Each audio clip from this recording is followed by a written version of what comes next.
India में कहीं भी 4 लोग इकट्ठे हों और वहाँ चाय ना हो, ऐसा तो हो ही नहीं सकता। आखिर हम इंडियंस जो हैं, हमारी नसों में खून नहीं, चाय दौड़ती है। चाहे बेतहाशा गर्मी हो या हो कड़ाके की ठंड, हमारी चाय तो चलती रहती है। चाहे घर में हो कलेश या हो फेस्टिवल्स का टाइम, मोहल्ले की गॉसिप हो या यारों की यारियाँ, चाय तो मस्त है। तो फिर क्यों ना आज चाय पे ही चर्चा की जाए।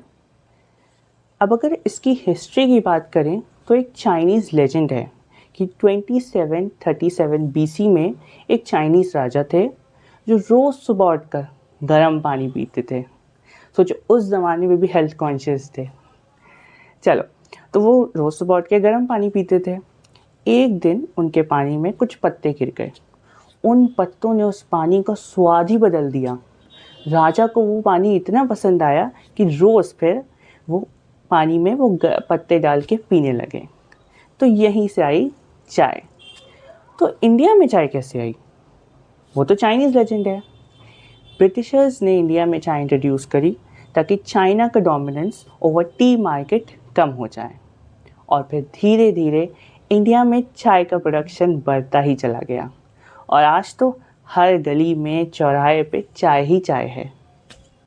हम इंडियंस के लिए चाय सिर्फ एक बेवरेज नहीं है, एक इमोशन बन चुका है जो सुकून का एक ज़रिया है, रिफ़्रेशिंग है और अकेलेपन का सहारा भी।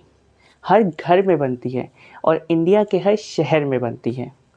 पर जब इस कंट्री में हर चीज़ की इतनी वैरायटी है, चाय कैसे पीछे रह जाए। अब मोमोज ले लो, अफ़गानी मोमो, फ्राई मोमो, तंदूरी मोमो, स्टीम्ड मोमो, जाने क्या क्या। तो भाई चाय ने कहा कि मेरी भी मार्केट में कोई रिस्पेक्ट है, मुझे भी वैरायटी चाहिए। तो बस दे दी वैरायटी। कश्मीर से लेकर कन्याकुमारी तक सब पीते हैं और भले ही सबकी रेसिपी अलग है, पर हम सब चाय पीते हैं और बहुत खुशी से पीते हैं। कश्मीर जाएं तो वहाँ बनती है कावा। इसमें चाय पत्ती के साथ पानी डालते हैं और थोड़े मसाले, और सर्दियों में ये बहुत मज़े की लगती है। कभी पीना तो बहुत मज़ा आएगा। और अगर हम जाएं लद्दाख तो वहाँ बनती है बटर टी।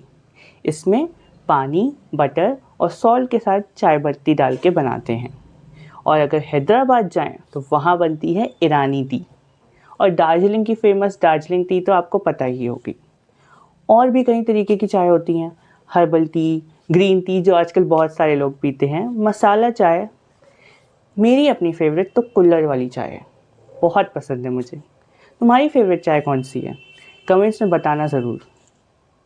रविंद्रनाथ टैगोर, जिनको हम सब जानते हैं, पता है उनमें और हम में एक चीज़ कॉमन है, a love for T. He was indeed a tea lover. और उन्होंने कई बार अपनी राइटिंग्स में, अपने कामों में चाय को एज अ मेटाफर यूज़ भी किया है। मनीराम देवान जी, जिनको इंडिया का फर्स्ट कमर्शियल प्लांटर कहा जाता है। और जब चाय की इतनी बात कर रहे हैं तो एक नाम जहन में आता है, MBA चाय वाला। कौन है MBA चाय वाला? फन फैक्ट ये है कि MBA चाय वाला के जो ओनर हैं मिस्टर प्रफुल्ल बिलोर, उन्होंने कभी MBA क्लियर किया ही नहीं और फिर भी उन्होंने ये नाम चुना, जिसका मीनिंग है मिस्टर बिलोर अहमदाबाद चाय वाला। उनकी कहानी शुरू होती है चाय के एक छोटे से स्टॉल से और आज अक्रॉस इंडिया उनके मोर देन 100 आउटलेट्स हैं। तो अगर सपने देखें और मेहनत की जाए तो वो सपने पूरे होते हैं। और भले ही हम सब टी लवर्स हैं, पर इसके फ़ायदे और नुकसान की बात तो करनी ही पड़ेगी।